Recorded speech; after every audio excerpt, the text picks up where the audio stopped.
Alrighty, everybody. Thank you for tuning in to the 10th iteration of the Konoha Companion.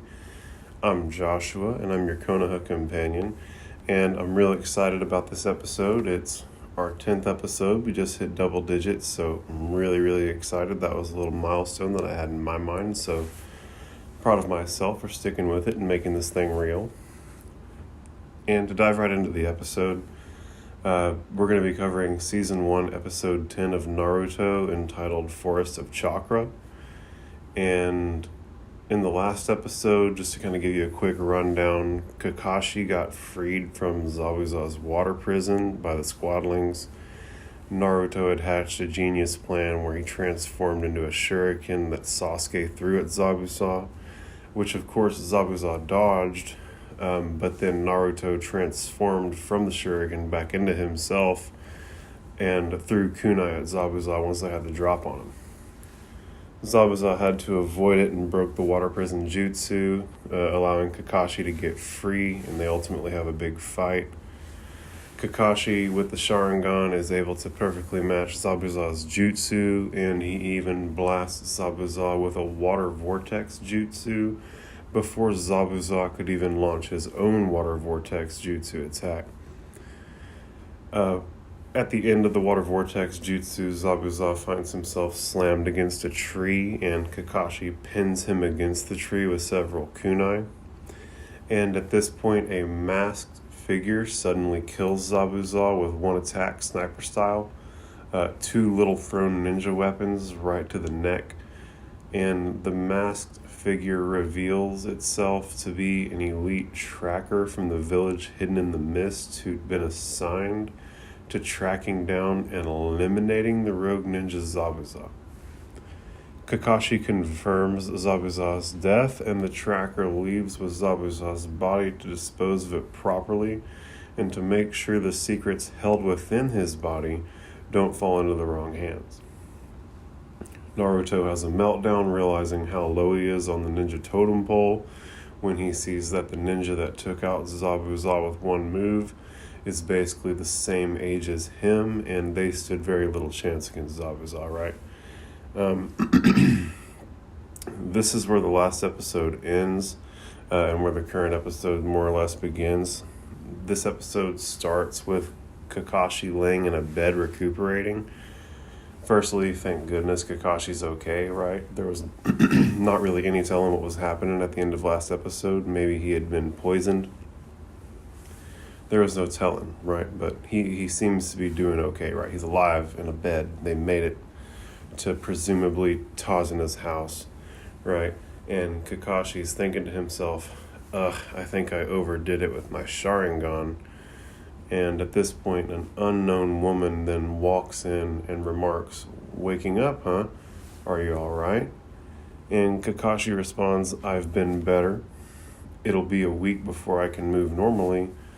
And Kakashi starts to sit up and groans in pain. And the woman responds, "See, it's better if you don't move, so just lay down." Kakashi agrees and lays back down. And the squadlings come into the room, and Sakura gasps, and Naruto remarks, "Look, Sensei's coming around." And Sakura kneels down to Kakashi and says, "Listen, Sensei, your Sharingan is amazing and everything, but if it puts that much strain on you, maybe it's not worth it." This is dumb. He and the youngsters were gonna die if he didn't use it. I'd rather be bedridden for a week than dead for forever, every time. But Kakashi simply apologizes, and Tazina chimes in with a chuckle. "Well, you did take down one of the most powerful ninja assassins, so we'll be safe for a while."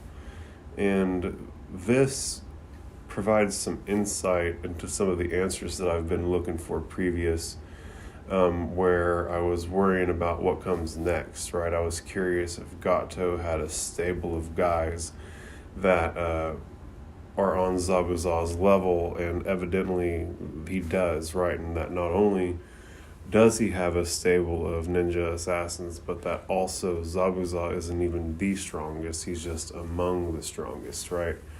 So it definitely appears as though bigger problems could be on the horizon for the team if this is something that Gato feels like is a big enough thing to go ahead and throw his entire resource stack at.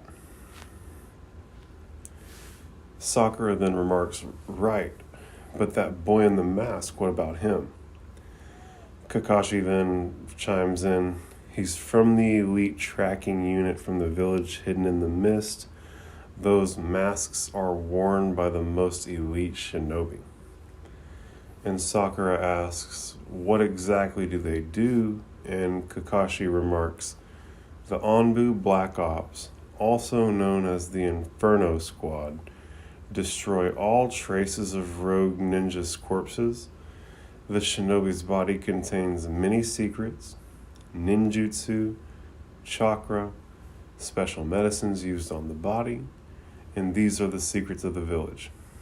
And at this point, it's showing several masked figures similar to the tracker around a corpse they have, and they have a bunch of crows eat it until there's legit nothing left, like not even a pool of blood, like it's gone. Kakashi continues, if his enemies find them, his people will be in grave danger. For instance, if I were to die at the hands of an enemy, he would try to analyze my Sharingan. In the worst case, my entire jutsu could be stolen and used against our home village. It is the sacred duty of the trackers to prevent this, to keep the village secrets safe.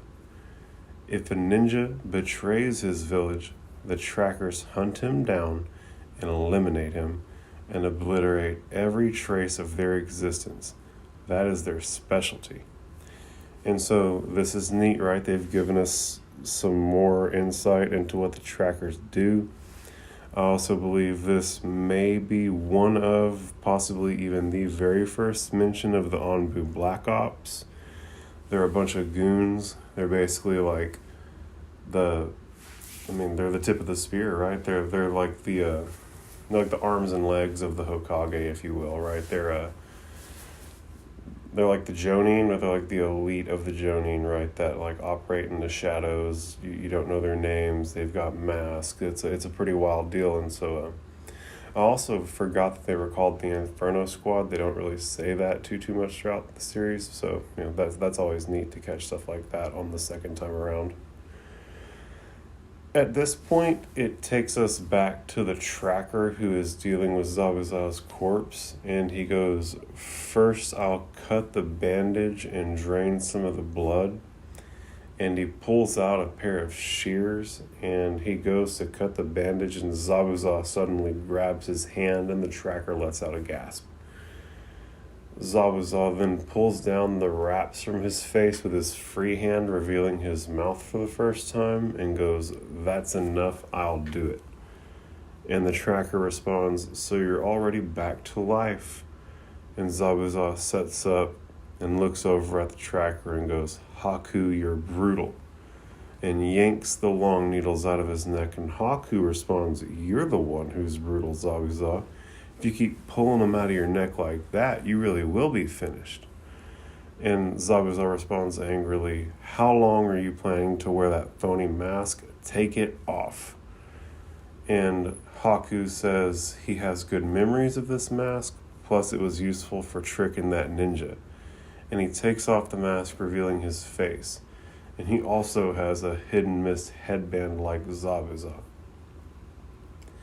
And so this is wild, right? The tracker is actually a character named Haku, and he's not actually a tracker who's been sent out by the village hidden in the mist to kill Zabuza. He's actually an associate of Zabuza's, and he was there to basically pull him out of a hard spot. And Haku says, if I hadn't intervened, you'd be dead now. That much is certain. And Zabuza responds, putting me in a temporary death state is fine, but not through the pressure points in my neck. Cruel as usual. I think you enjoy it. And Zabuza covers his face again, And it flashes us back to Haku, who's blushing at the comment that Zabuza just made about him being brutal and him liking it. And Haku then says, "It was the only sure way, and I wouldn't want to mark up your flawless body. You'd complain about that even more. The neck is more vulnerable, there's no layer of muscle, so I could go straight into the pressure points." And Zabuza at this point tries to stand up but struggles with it, and Haku continues, "There's no point trying to move, you'll be numb for a week. Although, if you are as stubborn as usual, you'll probably be moving in half that time." Zabuza groans and goes, "You're so innocent and you're clever at the same time. Rare combination. That's why I keep you around." And Haku responds, "I'm a kid. What else would you expect?" He then stands and remarks, "The mist has cleared." And he looks down at Zabuza and asks him, "Next time, will you be all right?" And Zabuza intensely responds, "Next time I'll see right through his Sharingan." And it zooms in on him a little closer, and at that point, the title screen comes in and Naruto reads, "The Forest of Chakra," and the episode's really kicking off.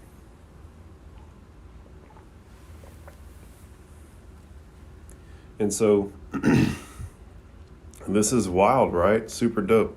Zabuza really ain't dead. He got pulled out of there by one of his goons, Haku, who's obviously talented.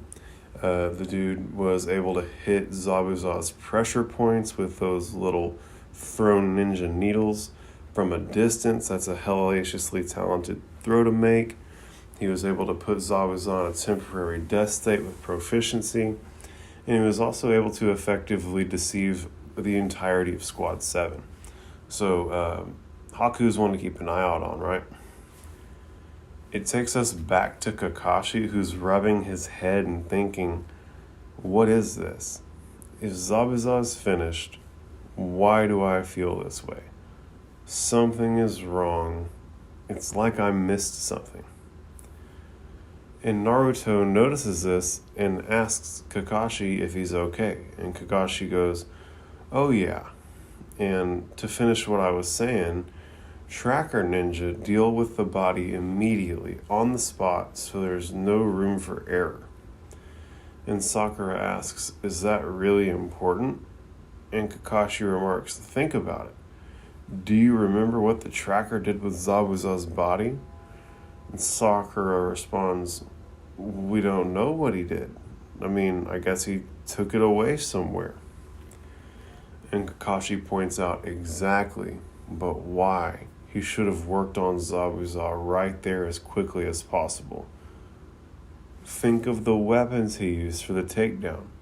Do you remember what they were? And Sasuke remembers and remarks, "Throwing needles," and his eyes widen and says aloud, "No way."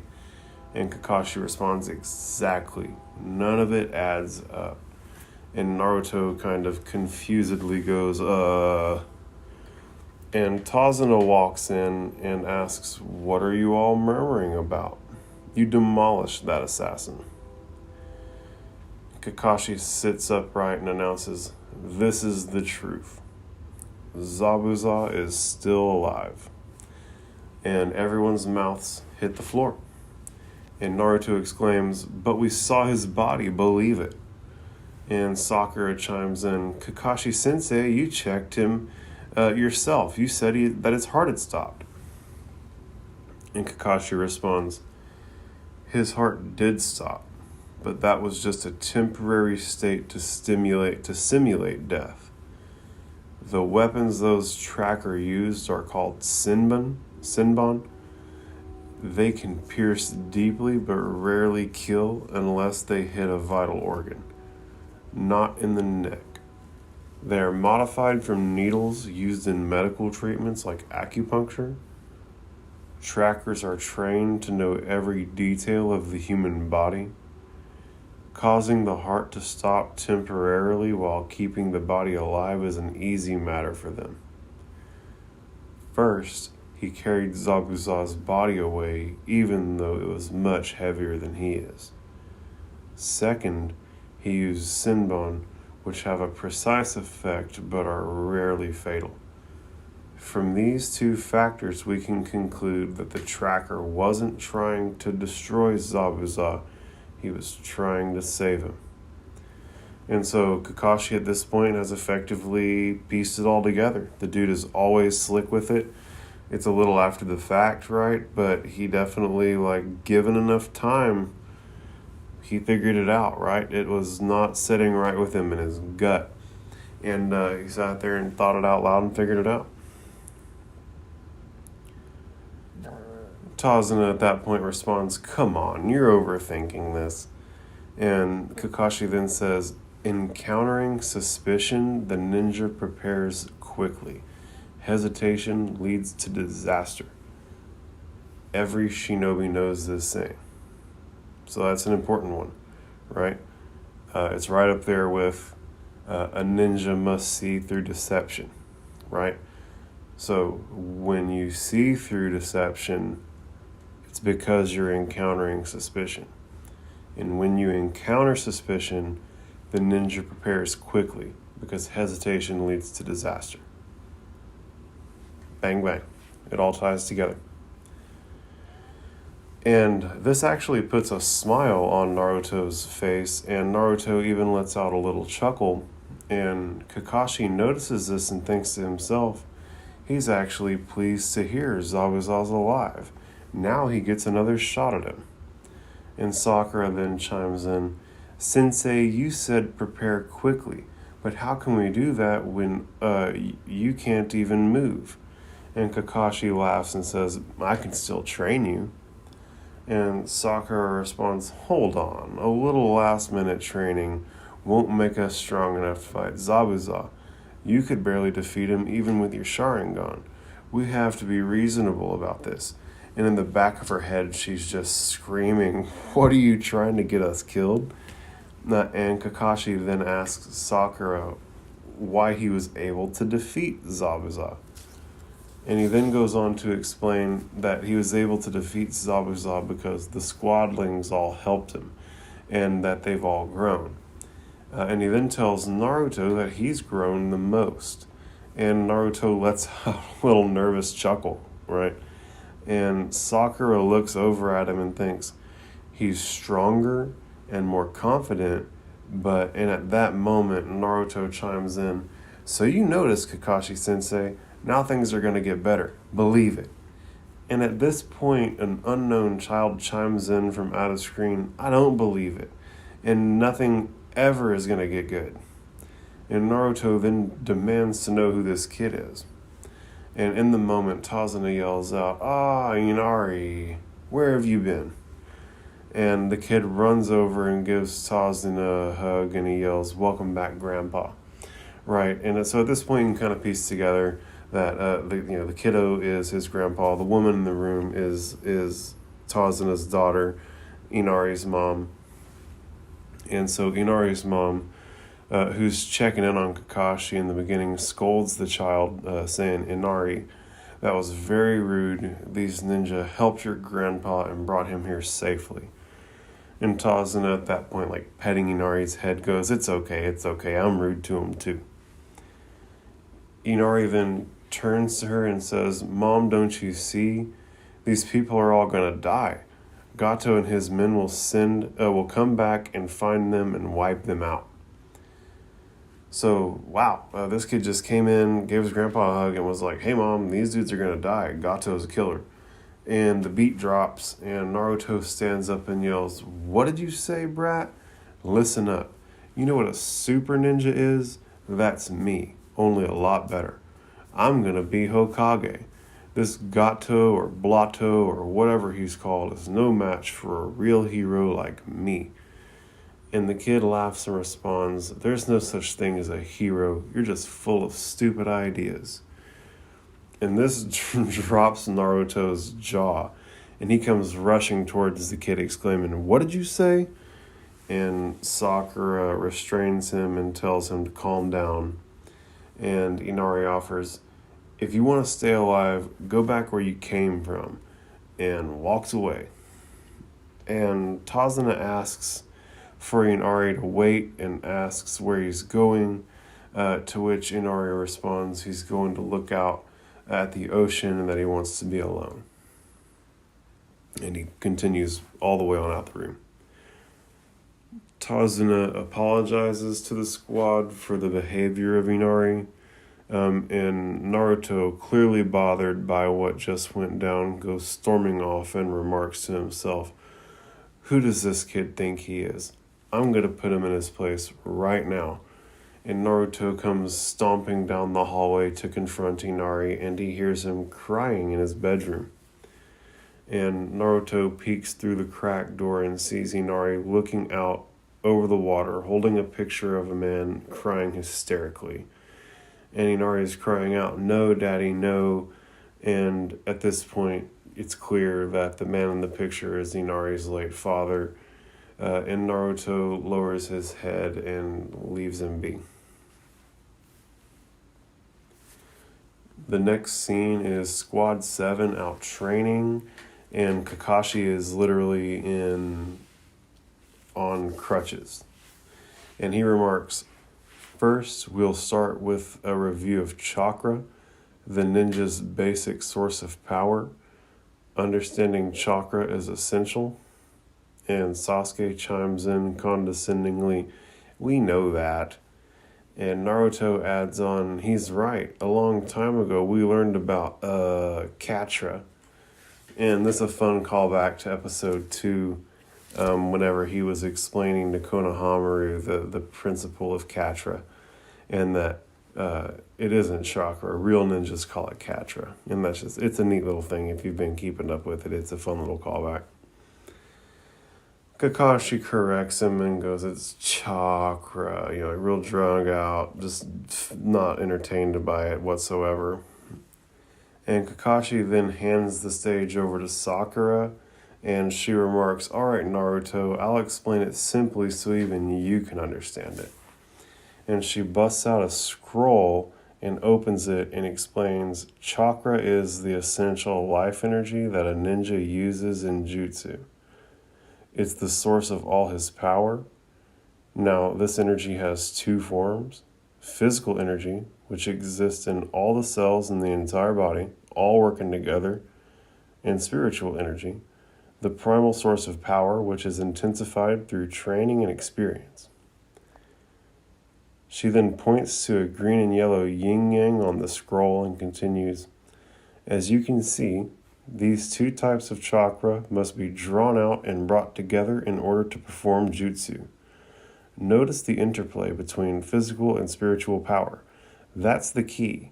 Finally, hand signs focus and unleash the chakra." And Kakashi remarks, "Right on all points. Iruka-sensei really did have some excellent students." And Sakura kind of has like a content little giggle. And Naruto exclaims, "What's the deal with all these complicated explanations? The whole point is to learn the jutsu, isn't it?" And Sasuke chimes in and goes, "Naruto's right for once. We already use chakra energy in our jutsu." And remember, this was supposed to be the simple explanation that even Naruto could understand. So just know that there's definitely much, much, much more to this to be discovered. It's just that's a very broad strokes. This is kind of generally what's happening with this process on the back end type of explanation. And it's still kind of complex, right? So they've got a lot cooking over here. Kakashi claps back, "No, you've not mastered this power. You've barely scratched the surface of it." And Naruto questions, "What do you mean?" And Kakashi continues, "Calm down and listen. It's just like Sakura said. You have to draw on physical and spiritual energies and then combine them within yourself. But how do you do that? Each jutsu requires different types of chakra in different proportions." And at this point, it's showing on the screen 5 scrolls representing the 5 chakra natures. No, there's more than that, but there's 5 basic ones, right? and they're earth, wind, fire, water, and lightning. And they correspond with the primary lands that have ninja villages on the continent. Kakashi continues, you must select and combine them in exactly the right way. Up to now, you've just guessed at the proportions, hoping they'd come out right. Even if you produce a lot of chakra, unless you can balance and control it, it's all worthless. The jutsu won't work at all, or it'll just be a joke. And at this point, it's flashing back to Naruto failing at the clone jutsu in his first, his third final exam at the academy, but the first final exam that we got to witness, right? And obviously, in this circumstance, he had plenty of chakra, right? But he didn't have it in balance. He was making like this emanating blue field that was making the atmosphere around him swirl, and then he made a clone that was flat on its face, right? So it isn't just all about having an obscene amount of chakra. You have to be able to balance the stuff in order for these jutsu to come out the way you expect them to. Kakashi continues, you waste so much energy that way. Then you're out of chakra and can't fight at all. You're just a target. Says the guy on crutches who can't fight at all right now, right? Spoken from experience, right? Naruto asks, so how do we change that? And Kakashi answers, train so hard that controlling your chakra becomes second nature. To achieve this goal, you must be ready to put your life on the line. And it shows all the squadlings kind of gasping at this, right? And Sakura asks, well, what do we have to do? And Kakashi chuckles and answers with simply, climb a tree. And all the squadlings remark at once, climb a tree? And Kakashi tells them, that's right. There's just one rule, no hands. And all the squadlings kind of look at Kakashi confused. And Sakura tells Kakashi that he must be kidding. And he responds back, am I? Let's see. And he casts a hand sign and he walks over to a nearby tree and walks straight up it. And this blows the kids' minds. And Kakashi keeps walking up the tree and literally walks upside down out onto a branch and remarks, well, you get the idea. Focus the chakra towards the soles of your feet and use it to connect to the tree. This is one way to apply the power of chakra.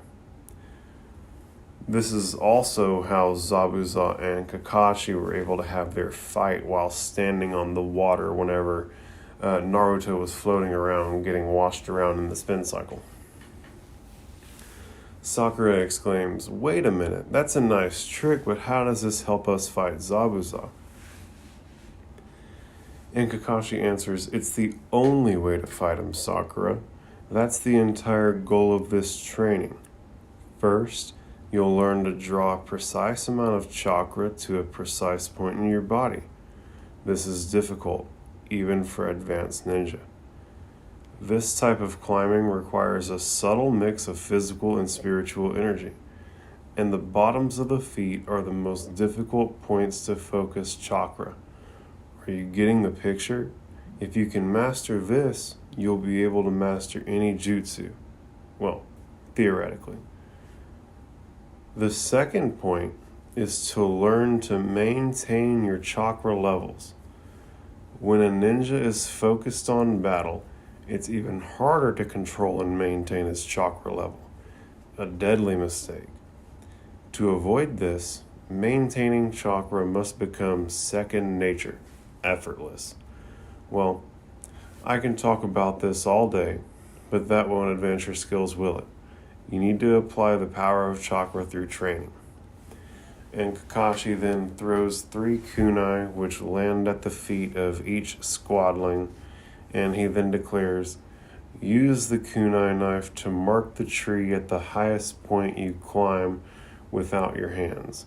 Then try and get past that and mark the next time, and the next. At first, you'll need to run at the tree so your momentum can take you as high as possible until you get used to it. Ready? And the beat drops, and Naruto snags his kunai and yells, "I'm more than ready. This is going to be no sweat all the way, believe it. And remember what you said, Sensei, I'm the one who's grown the most." And Kakashi responds to him, "You're definitely the one who talks the most. Now get focused and do it." And Naruto zones in and throws the appropriate hand sign and thinks to himself, "Okay, at first I need to draw the chakra to the bottom of my feet." And it shows all the squadlings doing this, and you see the chakra like move the dust around their feet, right? It creates an emanating field of chakra that blows the dust and the grass, and like you see a circle kind of radiate away from their feet. Naruto says aloud, "I've got it. Charge!" And they all go sprinting at their trees. And Naruto literally slips on his second step and falls flat on his head on the ground. Sasuke does pretty well, makes it about 7-8 steps up and slashes the tree, and he also leaves a footprint on the tree on his last step. And Sasuke thinks to himself, "This is harder than I thought," and he looks up at the tree and continues to think, the balance has to be perfect. If the chakra is too strong, it smashes the tree and pushes you off. He looks over at Naruto rolling on the ground in pain and continues internally, but if it's not strong enough, you just tumble back down like Naruto. And Kakashi, watching this, remarks to himself, "That's about what I expected out of Sasuke and Naruto." And in this moment, Sakura yells, "Hey, this is fun." And everyone looks over at her, and she's all the way up the tree sitting on a branch. And Naruto is obviously shocked by this, and Sakura can't help but blush and giggle, having done such a good job. And, she legit outdid Sasuke and Naruto real quick. And Kakashi remarks, "Well, looks like the female member of the squad has the most advanced chakra control. Well done, Sakura." And Sakura again lets out a cute little giggle and sticks out her tongue at her teammates as they look up at her from the ground. Naruto, with a huge lump on his head, exclaims, "Yeah, way to go, Sakura. I always knew you were awesome, believe it." And damn it, man, we all need someone who believes in us like Naruto believes in Sakura. What'd I do? Naruto then thinks to himself that it does tick him off that she beat him, though. Right, Naruto's always wanted to be the best. Sasuke says in his generally patronizing tone, "Whatever." And this just kills Sakura, right? She thinks to herself, "I thought Sasuke would be impressed. Now he's mad at me. Why is it always like that?" Kakashi then says, "Well, not only does Sakura understand chakra, she can control and maintain it as well. We spoke about someone becoming Hokage one day, didn't we? Seems Sakura's got the best chance of that, wouldn't you say? And as for the great Uchiha clan, maybe they're not so great after all." And I love that Kakashi knows exactly how to get under the skin of and how to motivate the guys. He knows that Sasuke wants to restore and validate his clan, and he knows that Naruto wants to be Hokage, and he knows that he knows how to use that to leverage the most out of these guys. And Sakura at this point chimes in, "Shut up, Sensei, you talk too much." And she thinks to herself, Sasuke's gonna hate me now. And I love how Sakura won't even let Kakashi Sensei talk shit about Sasuke.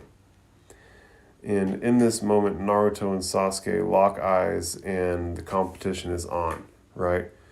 And Kakashi thinks to himself, "Okay, I think they're motivated." Of course, Naruto and Sasuke both have far more chakra within. If this training works, their mastery of chakra will become a valuable asset. Naruto then goes, "All right, First, I'll match Sasuke, then I'm going all the way to the top, believe it. And in this moment, it reveals Taz and his grandson Inari watching all of this from behind a nearby tree. And he scoffs and remarks, "What a waste of time. They don't know what they're going up against." And he walks away, and as he's walking away, it flashes back to the picture of his father, and he grunts and clenches his fists in anger. And it takes us back to Zabuza's hideout, where Zabuza is in his bed recovering, and Haku is by his side.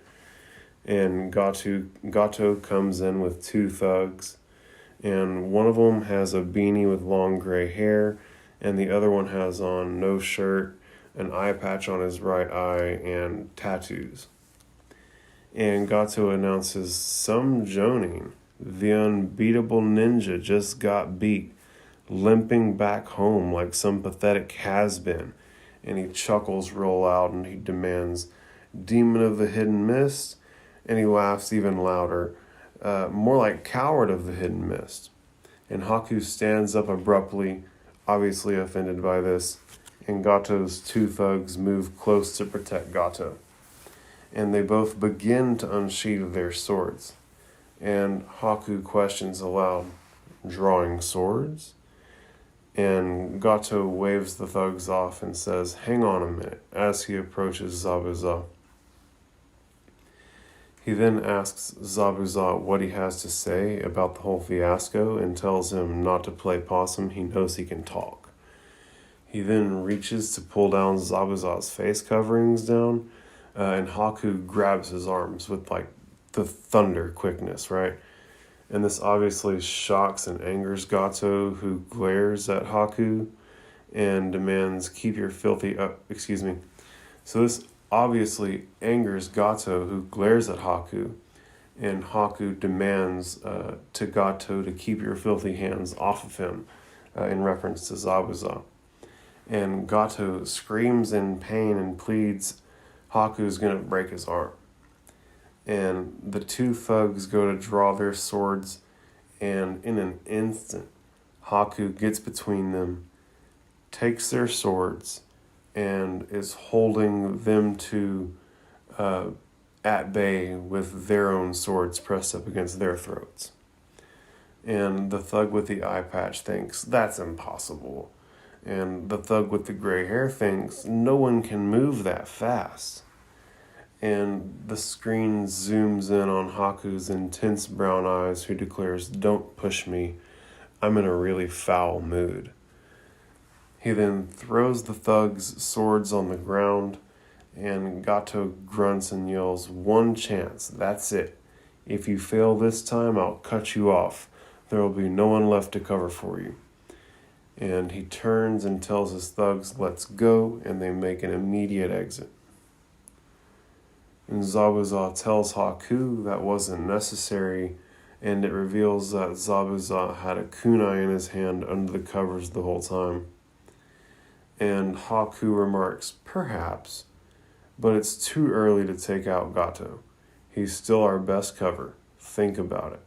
The murders would draw their attention, then they'd be after us again." And it shows like trackers, like some Anbu Black Op members in a flashback. And Haku smiles and declares, "We need restraint."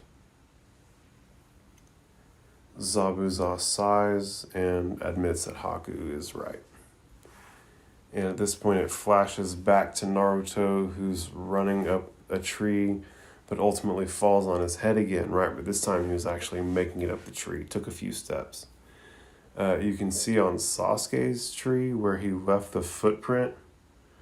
And he's made some progress, but not a ton, right? He's made dozens of attempts at least. Sasuke at this point has knelt down, catching his breath, and Sakura is literally laying on the ground exhausted, and she's thinking to herself, "I'm totally worn out. How can they just keep going like that?" as she looks at Naruto and Sasuke. And Naruto is sitting on the ground, rubbing the knot on his head which has grown much larger by now with the number of times he's fallen and hit the ground. And he looks up at the tree, and you can see he hasn't made a ton of progress. There's some progress, but it's not what you'd want. And Sakura laughs internally and thinks Naruto isn't making any progress at all. Knowing him, any minute now he'll give up and throw a tantrum. And in that moment, Naruto stands up and starts screaming at the tree. And Sakura kind of smirks and chuckles internally and goes, there he goes. He's so predictable, it's embarrassing. And just as she thinks this, Naruto comes up to her, kneels down, and whispers, hey, you're good at this. How about some advice? But please, don't tell Sasuke I asked. Please, please. And Sasuke sees all of this transpiring, obviously. And so too does Kakashi. And Kakashi thinks he's catching on. From now on, he'll get stronger and stronger. But how strong? After all, Naruto possesses more chakra than Sasuke. In fact, the amount of chakra he possesses, it is greater than my own. And the episode ends, right? And so that's a neat way to end the episode, right? You find out that Naruto is like a chakra monster, right? Has more chakra than Kakashi Sensei, who's a grown-ass adult Jonin, elite level ninja, and this dude's a 12-year-old dork and has more chakra than him. Other final thoughts that I have are, man, I love the big plot twist with Zabuza being alive and the tracker actually being an accomplice of his named Haku. Haku is a goon. I love that this show takes the time to like develop these bad guys and make them badass, right? He managed to fool Kakashi and the gang. He disarmed 2 thugs in an instant. He's someone to keep an eye on for sure. It's wild that Kakashi, using up his chakra with the Sharingan, has him bordering on disabled, walking around with crutches. Gato's little punk ass talking shit and whining about getting his wrist grabbed too hard. Neat training with the chakra control, walking on trees and walking on water. I love that Sakura has the best chakra control in Squad 7. Go her. I love that Naruto went to Sakura for help, right? I think that's really neat, and I think that if Naruto keeps swallowing his pride and going to people who are better than him at things, he's going to do really well. Like, I'm a business owner, and one of the things that we always say is that we want to surround ourselves with people who are better than us at the things that they do, right? And that's one of these things where Naruto has these squadlings who are more effective than him in other places, right? And he's okay with that, and he's also willing to learn from them and figure out how they're doing it so that he can be better himself. And that's a really powerful thing that he's employing there. Naruto, again, being the chakra monster. Dude's even got more chakra than Kakashi Sensei. The first mention of the Anbu Black Ops, they're going to be a pretty big figure throughout the series. You'll hear a lot about that. Tazuna's grandson Inari has obviously been traumatized by Gato and his thugs and believes that the squad is doomed if they stand up to Gato. And a quick rundown on the chakra. Chakra is the power that these ninja use to do their superhuman feats, right? There are 2 forms of chakra. Form 1 is physical energy from every cell. Form 2 is spiritual energy, which is the primal source of power. And the ninja have to balance these 2 appropriately in order to actually do jutsu. The ninja can do jutsu once they have enough of both forms of chakra built up and balance it appropriately, and then they can use hand signs to direct that energy into different attacks. And jutsu is the actual badass shit, like the attacks, the water dragon, the water vortex, the shadow clone jutsu, the fireball jutsu, the Sharingan abilities, etc. And moving forward, I'm really excited to see what's going to happen. Obviously, both of these teams are aware that, like, they know, right? Kakashi and these guys are going to be protecting the bridge builder while he tries to complete the bridge. And Zabuza and Haku are going to be coming back to try and avenge their L they took and to keep their money train and cover train rolling with Gato. So, obviously there's another big fight coming up. It's going to be interesting to see what transpires between here and there. It's going to be interesting to see how that fight itself transpires.